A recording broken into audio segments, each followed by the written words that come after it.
Odia explainer रे आज आपण माने देखिବାକୁ जाउछंती द राजा साहब। मूवी स्टार्टिंग रे हमको नरसापुर जंगल को देखा जाए आउ ताहा एक बहुत भयंकर जंगल थिला। सेठी गोटे डरावना राजमहल थिला जहाको देखिक लागुथिला सेठी बहुत सारा अतृप्त आत्मा माने थिले। तापर हमको देखा जाए ए मूवी रो हीरो प्रभास को जहार ना थाए राजा साहब। से निजर जेजेमा सहित रहउथाए कारण छोट बेलू तार बापा मांकर मृत्यु हो जाय थाए। तार घर पाखे गोटे झील रहउथिला जी कि छोट बेलू राजा साहब को भल पाउथिला। से सब बेले ता चारि पाखे घूरी बुलुथाए आ राजा साहब मध्य यार फायदा उठाउथाए। से झीठू पैसा नउथाए आ ताकू भल पाइबार एक्टिंग करथाए। एठी हमको जणा पड़े कि राजा साहब रो जी जेजेबापा थिले से अनेक दिन होला हजी जाइथिले आ राजा साहब रो जी जेजेमा तांको एक भूलिबार रोग थाए अल्जाइमर।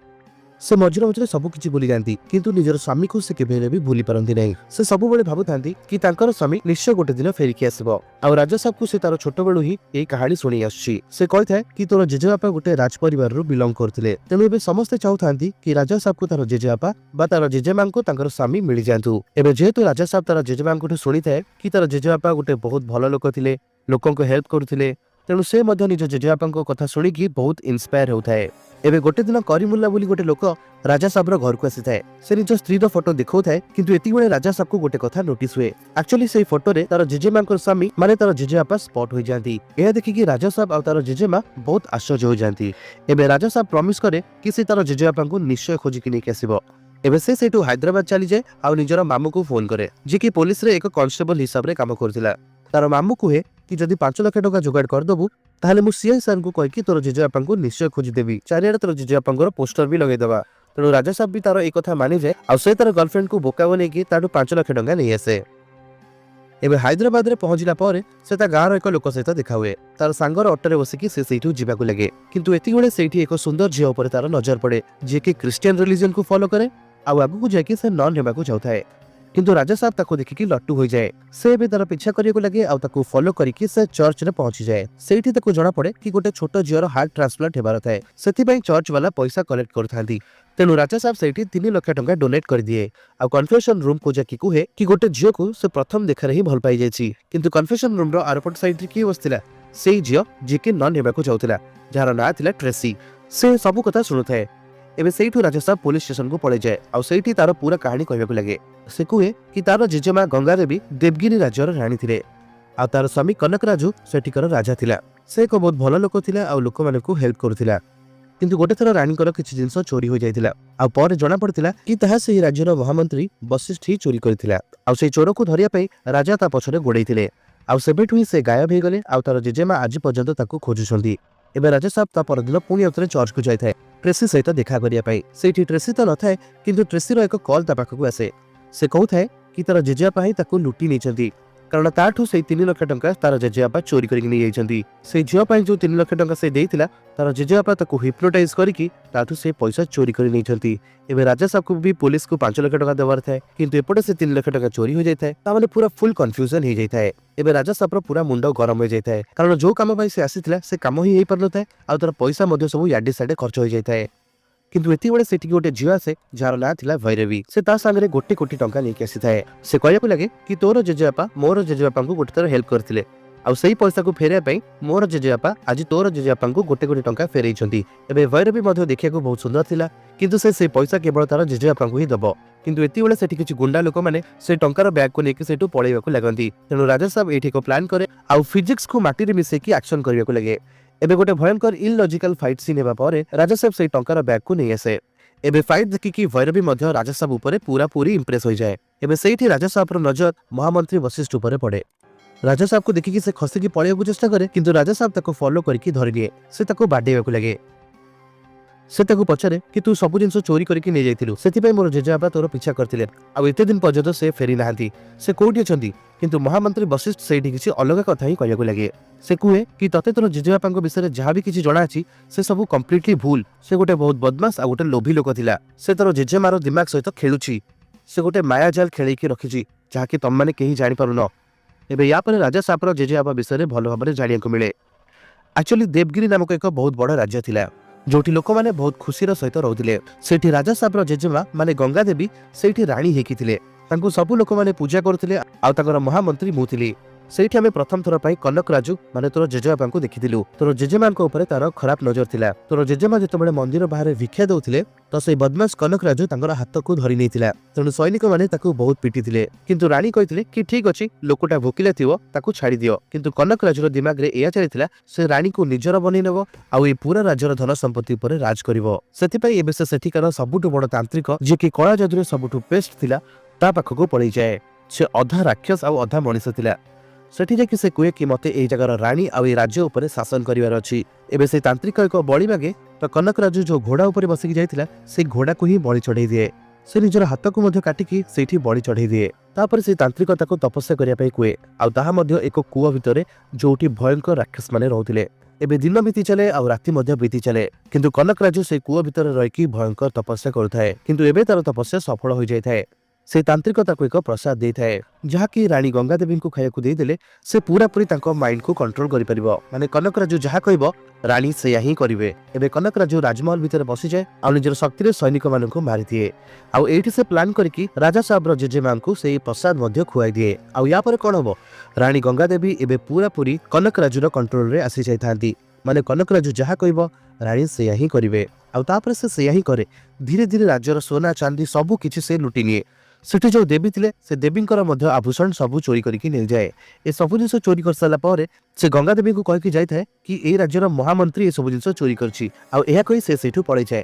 ଏବେ ଯେହେତୁ ଗଙ୍ଗା ଦେବୀଙ୍କୁ ସେ ହିପ୍ନୋଟାଇଜ କରିଦେଇଥିଲା ସେଥିପାଇଁ ଗଙ୍ଗା ଦେବୀ ଆଜି ପର୍ଯ୍ୟନ୍ତ ଭାବୁଥାନ୍ତି କି ମହାମନ୍ତ୍ରୀ ସବୁକିଛି ଚୋରି କରି ନେଇଥିଲା ଆଉ ତାଙ୍କର ସ୍ୱାମୀ କନକ ରାଜୁ ତାର ପିଛା କରିବାକୁ ଯାଇ ଏ ପର୍ଯ୍ୟନ୍ତ ଫେରି ନାହାନ୍ତି। ଏବେ ରାଜମହଲରେ ରହୁଥିବା ବାକି ଲୋକମାନେ ରାଣୀକୁ ସେଇଠୁ ବାହାରକୁ ବାହାର କରିଦିଅନ୍ତି। ଆଉ ସେତେବେଳେ ରାଜା ସାହେବର ବାପା ମଧ୍ୟ ତାଙ୍କ ପେଟରେ ଥିଲେ।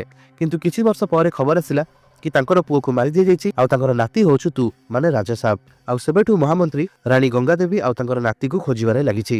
ଏବେ ପୁରା କାହାଣୀ ଜାଣିବା ପରେ ରାଜା ସାହେବକୁ ବହୁତ ଦୁଃଖ ଲାଗେ, ତାର ଆଖିରେ ଲୁହ ଆସିଯାଏ। ସେ ନିଜର ଜେଜେମାକୁ ଫୋନ କରେ ଆଉ କୁହେ ତୁ ଗୋଟେ ରାଜ୍ୟର ରାଣୀ ହେଇକି ମଧ୍ୟ ଏତେ କଷ୍ଟ ସହିଛୁ, ଆଉ ମୁଁ ଏହା କେବେ ବି ବରଦାସ୍ତ କରିପାରିବିନି। ଯାହା ଯାହା ଜିନିଷ ତୋଠୁ ଛଡେଇ ନିଆଯାଇଛି ମୁଁ ସବୁ ଜିନିଷ ଫେରେଇକି ଆଣିବି। ଆଉ ତାପରେ କଣ ହବ, ରାଜା ସାହେବ ନିଜର ସାଙ୍ଗମାନଙ୍କୁ ନେଇକି କନକ ରାଜୁକୁ ଖୋଜିବା ପାଇଁ ବାହାରି ଯାଏ। ସେମାନେ ଯାଇଥାନ୍ତି ନରସାପୁରର ଜଙ୍ଗଲ ଆଡକୁ, କିନ୍ତୁ ତାହା କୌଣସି ଜଙ୍ଗଲ ନଥିଲା, ତାହା ଏକ ବହୁତ ବଡ଼ ଭୁଲ ଭୁଲିଆ ଥିଲା। ଆଉ ସେଇ ଜଙ୍ଗଲର ମଝିରେ ଏକ ବହୁତ ପୁରୁଣା ମହଲ ଥିଲା। ସେଠି ସବୁ ପ୍ରକାରର ଭୟଙ୍କର ଘୋଷ୍ଟଲି ଶକ୍ତି ରହୁଥିଲେ। ଏବେ ରାଜା ସାହେବ ସେଇ ମହଲ ଭିତରେ ପଶିକି ଜୋର ଜୋରରେ ଚିଲେଇକି ତାର ଜେଜେବାପାକୁ ଗାଳି ଦେବାକୁ ଲାଗେ। ତାର ସାମ୍ନାରେ ଆସିକି ତାକୁ ଫେସ୍ କରିବା ପାଇଁ ଡାକିବାକୁ ଲାଗେ। ସେ କହୁଥାଏ କି ମୋର ଜେଜେମାକୁ ତୁ ଯାହା ବି କଷ୍ଟ ଦେଇଛୁ ତତେ ତ ତାର ପ୍ରାଶ୍ଚିତ କରିବାକୁ ପଡିବ। ତୁ ଯେତେ ବି ସୁନା ରଖିଛୁ ଆଉ ଯେତେ ସବୁ ପଇସା ରଖିଛୁ ସେ ସବୁ ଜିନିଷ ମୁଁ ମୋର ଜେଜେମାକୁ ଦେଇଦେବି। ତତେ ଘୋଷାରିକି ଏଇଠୁ ନେଇକି ଯିବି। କିନ୍ତୁ ଏତିକି ବେଳେ ସେ ମହଲ ଭିତରେ ଏକ କମ୍ପାଉଣ୍ଡରକୁ ଦେଖିବାକୁ ମିଳେ, ଯିଏକି ବହୁତ ଡରିକି ଥାଏ। ଏବେ ସେ ପୁରା କାହାଣୀ କହିବାକୁ ଲାଗେ କି ଆକ୍ଚୁଆଲି ରାଜା ସାହେବର ଜେଜେବାପାଙ୍କର ମୃତ୍ୟୁ ଏକ ସରକାରୀ ହସ୍ପିଟାଲରେ ହେଇଯାଇଥିଲା। ଏବେ ଲାଶ ଯେହେତୁ ଲାବାରିସ ଥିଲା ତେଣୁ ତାକୁ କେହି ନେବାକୁ ଆସିଲେନି। ତେଣୁ ସେ ତାର ଅସ୍ଥିକୁ ନେଇକି ସାଙ୍ଗରେ ଆସିଥିଲା। ଆଉ ଲାଶ ପାଖରେ ଯାହା ବି ପଇସା ଆଉ ଗହଣା ଗାଣ୍ଠି ଥିଲା ସବୁ କିଛି ସେ ନେଇଯାଇଥିଲା। କିନ୍ତୁ ସେ ଜାଣିନଥିଲା ସେ ଲାଶଟା ଆକ୍ଚୁଆଲି କାହାର। ଆଉ ଲୋଭରେ ସେ ଏହି ଚକ୍କରରେ ଫସିଗଲା ଆଉ ଅଟୋମେଟିକଲି ଏହି ମହଲ ଭିତରେ ଆସିକି ବନ୍ଦ ହେଇଯାଇଥିଲା। ସେ କମ୍ପାଉଣ୍ଡର ରାଜା ସାହେବକୁ କହିବାକୁ ଲାଗେ କି ଆକ୍ଚୁଆଲି ତୋର ଜେଜେବାପା ମରିଯାଇଛି ଆଉ ସେ ଗୋଟେ ଭୂତ ହୋଇସାରିଛି, ସେ ତମମାନଙ୍କ ଭିତରୁ କାହାକୁ ବି ଛାଡ଼ିବନି। କିନ୍ତୁ ରାଜା ସାହେବ କୁହେ କି ଦେଖିବା କେମିତି ମୋ ପଇସା ଦବନି। ଏବେ ରାଜା ସାହେବ ସେଇ ରୁମ୍ ଭିତରକୁ ପଶିଯାଏ ଯୋଉଠି ସବୁ ପଇସା ଆଉ ଗହଣା ଗାଣ୍ଠି ରଖା ହେଇଥିଲା। ଏବେ ସେ ସବୁକୁ ସେ ଉଠେଇକି ନେଇକି ପଳେଇବ ବୋଲି ଭାବୁଥିଲା, କିନ୍ତୁ ଏତିକିବେଳେ ସେଇଠି ଏକ ଗ୍ରାମୋଫୋନ ବାଜିବାକୁ ଲାଗେ ଆଉ କୁହାଯାଏ ମୁଁ ହଉଛି ତୋର ଜେଜେବାପା କନକ ରାଜୁ, ଏ ପୁରା ମହଲ ହଉଛି ମୋର ଶରୀର, ଆଉ ଏ ଯେତେ ସବୁ ପଇସା ଅଛି ସେ ସବୁ ହଉଛି ମୋର, ଆଉ ମୁଁ ମରିଗଲା ପରେ ଏହା କାହାକୁ ମଧ୍ୟ ଦିଆଯିବନି। ଏ ସବୁ ଜିନିଷକୁ ମୁଁ ହିଁ ଭୋଗିବି। ଏ ସବୁ ପଇସା ଆଉ ଗହଣା ଗାଣ୍ଠି ଭିତରେ ମୁଁ ହିଁ ଏବେ ବଞ୍ଚିକି ଅଛି। ଏବେ ସେ ତାର ଭୟଙ୍କର ରୂପ ଦେଖିବାକୁ ଲାଗେ। ଏ ସବୁକୁ ଦେଖିକି ଏମାନେ ସମସ୍ତେ ଡରିଯାଆନ୍ତି।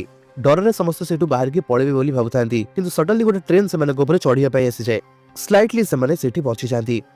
ଆକ୍ଚୁଆଲି ତାର ଜେଜେବାପା ସେମାନଙ୍କ ସହିତ ଇଲ୍ୟୁଜନ ବା ଭ୍ରମର ସହିତ ଖେଳୁଥିଲା।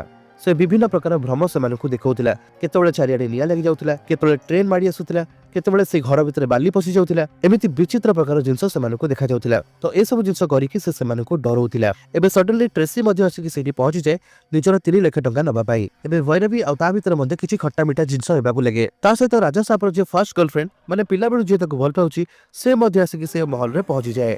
ଏବେ ତିନି ଜଣ ଝିଅ ରାଜା ସାହେବ ପଛରେ ପଡିଥାନ୍ତି।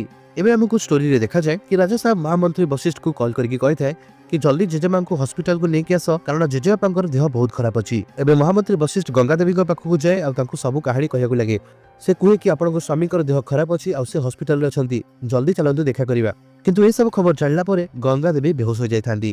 एबे महामंत्री वशिष्ठ गंगा देवी को लेकिन हॉस्पिटल रे एडमिट करे और राजा साहब को कॉल करे किंतु राजा साहब कहବାକୁ लगे कि मु तो एमिति किछि कॉल करिकि कहि नथिल तुमको आउ एठी जणा पड़े कि यह कम्प्लीटली एक माया थिला जहा कि तार जेजेबापा कनक राजू द्वारा रचा जाइतिला तामाने से किछि ना किछि एक प्लान करूची आउ ए सब जिंस देखिकि ट्रेसी एक साइकोलॉजिस्ट को डाके जे कि बिना एक्सरसाइजम करिकि लोकन को हिप्नोटाइज करिकि तांको भितर भूत को बाहर करि परथिले से सहीठी आसिक पहुंची जाए आ सब जिंस को ध्यान सहित देखिया लगे से जानी जाए कि कनक राजूर जो आत्मा अछि से बहुत भयंकर अटे ता पाखरे बहुत सारा नॉलेज अछि आ बहुत सारा तंत्र मंत्र मध्ये से जानिछि से एही समस्त को हिप्नोटाइज करूछि आ तार जहा इच्छा से मानन को देखौछि से एमानकर आत्मा को दुर्बल करि दउछि आ एमान को एक माया जाल रे फसैबारे लागिछि एबे से राजू को आखि बंद करके ध्यान करिया पई कुहे राजू को तो स्टार्टिंग रो सब किछि भलो देखा जाउता है किंतु धीरे धीरे ताको सब विचित्र जिंस देखा जेको लागे किंतु अचानक ताको रक्त रे भिजी के रहितबा एक रूम देखा जाए ता सहित ताको ए महल मध्ये देखा जाए ताको से कुआ मध्ये देखा जाए जोटी तार जेजेबापा तपस्या करथिला एबे सेही मेमोरी रो से बाहरिया पई चेष्टा करूथाय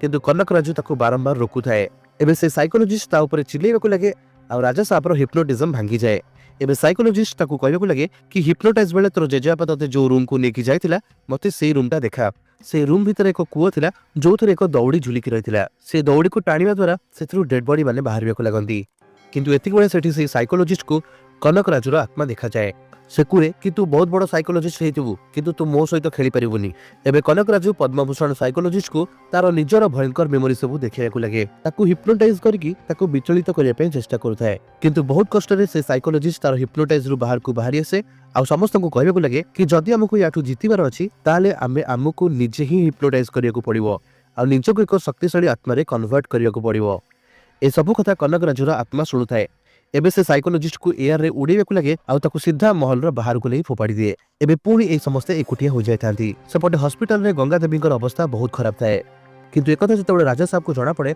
से तुरंत गाड़ी स्टार्ट करके हॉस्पिटल जीवाको लागे किंतु एक्चुअली रे एहा तार एक भ्रम थिला जहा कि तार जेजेबापा कनक राजू ताकू देखौथिला माने राजा साहब तो भाबुथिला कि से गाड़ी चले कि तार जेजेबापा को जाउची किंतु एक्चुअली रे से गाड़ी एपर्यंत मध्ये स्टार्ट करि नथिला से एबे भी सही महल भितर थिला एबे तार जेजेबापार आत्मा ताकू कहबाको लागे कि जदि तोर जेजेमार नॉर्मल मृत्यु हैला मु पुणी आउथरे जन्म लेबी आ 6 वर्ष परे ए सब जिंस को मु पुणी कैप्चर कर लेबी कारण जेहेतु मु बुढ़ा हो जाइतिली मु सब जिंस को भोग करि परिबिनी तेणु मु मोर तांत्रिक सहित कथा आइतिली आ आज ही होछि सेही राती जोठी तोर जेजेमा मरि जिवो आ पुणी आउथरे मोर पुनर्जन्म हबो एबे राजा साहब हाथ रे आउ किछि भी नथिला ताकू जेमिथिले भी कनक राजू को मारिया को पड़िबो एबे से तार सब साथी माने को महल भितर बाहर कर दिए आ निजको भितरे लॉक कर दिए एबे निज हाथ रे से एक मसाल को लिए आ सब संपत्ति को जळेया पई चेष्टा करे किंतु जेतबे से सब जिंस को निया लगौ थाए ताकू एक इल्यूजन हेबाकू लागे ताकू एमिति लागे कि से निजर जेजेमा को ही जळै दउछि किंतु एक्चुअली तार दिमाग सहित खेलुतिला तार जेजेबापा कनक राजू कारण से चाहुनथिला कि तार टंका आ सुना घोड़ा एमिति सब जळि जाऊ एबे राजा साहब ता जेजेबापार भ्रम भितर बाहर को बाहरी पर न थाए किंतु एति बेले ताकू मन पड़े से साइकोलॉजिस्ट रो कथा से कहिथिला कि कनक राजू को हरैबाकू हेले निजको ही निजे हिप्नोटाइज करिया पड़िबो निजर मन भितर पसिकी निजर आत्मा को बहुत स्ट्रांग करिया को पड़िबो एबे राजा साहब निजर आखि बंद करे आ निजर जेजेमा विषय भाबिबाकू लागे से पॉजिटिव कथा भाबिबाकू लागे कि तार जेजेमा किए थिले से थिले देवगिरी रो रानी एबे बहुत चेष्टा करिया परे से निजर जेजेमार आत्मा सहित जोड़ी हो जाए आ एतिक बेले तार जेजेमा ताकू रास्ता देखांती कि तते ही एक शैतान सहित लढिया को पड़िबो आ ताकू नष्ट करिया को पड़िबो एबे निज जेजेमार शक्ति से आहुरी शक्तिशाली हो जाए से पूरा महल के एबे नियारे जळिया पई लागि पड़े सेपटे तार जेजेबापा कनक राजूर मध्य कौनसी प्लान काम करू न थाए एति बेले से तार तांत्रिक कथा मन पकाए आ ताकू कहे कि तू एबे मो आत्मा रे मिसि जा ताहाले जाय मु याकू हरै परिबी तांत्रिक कहबाकू लागे कि ताहा करबा बहुत कष्ट तार सब इंद्रिय कनेक्ट हेक अछि आ से भगवान को सहित मिसि के अछि सेति पई ताकू भगवान हेल्प करछंती एबे तांत्रिक जेतबे कनक राजूर शरीर रे मिसि जाए तो से एक बहुत बड़ राक्षस रूप नै जाए से राक्षस एबे राजा साहब को धरि लिए आ ताकू चापिबाकू लागे से तार आत्मा को तार देहरु बाहर करिया पे चेष्टा करथाए किंतु सेपटे राजा साहब को तार जेजेमा निजर पूरा शक्ति दे दिए एबे हम देखिएको पाऊ राजा साहब रो सब इंद्रिय अनलॉक हो जाए आ भगवान मध्ये तार साथ दियंती आ फाइनली से निजर जेजेबापा माने कनक राजू को हरै दिए एबे फाइनल सीन रे गंगा नदी कूल रे राजा साहब रो जेजेबापा माने कनक राजू रो श्राद्ध हेउथाय एबे जेजेबा को सामने को आनिया परे से माने भाबु थांती कि जेजेमा केमिति रिएक्ट करिवे किंतु एति बेले जणा पड़े कि जेजेमा ऑलरेडी ए लोक को भूली सारि थाए माने से एबे एही लोक को भूली सारिते जहा पई एते बड़ कांड सब हेला नेक्स्ट सीन रे हमको देखिया को मिले राजा साहब राती रे एक सर्कस देखिया को जाई थाए सेठी गोटे लोक एक हाथुड़ी धरि की एक जिंस को पिटु थाए से एक क्लाउन बा जोकर कॉस्ट्यूम पिंधि थाए आ देखिया पई से डिटो राजा साहब भलिया मध्ये देखा जाउथिला आ एठी हमको जणा पड़े कि राजा साहब रो पार्ट 2 आसी हो जाउची आउ एभली एक विचित्र आउ अननेसेसरी एंड सहित ए मूवी एटी शेष हो जाए। तो फ्रेंड्स आपण मानकु आज मोर ए वीडियो केमती लागिला ता कमेंट सेक्शन में निश्चय जणातु। आउ जदि हमर चैनल रे नुआ आछिछंती ताले वीडियो को लाइक करिकि चैनल को सब्सक्राइब करिया पई जमर भी भूलतु नै। तो मु देखाबी आपण मानक सहित नेक्स्ट वीडियो रे। Till then take care of yourself, take care of each other, bye.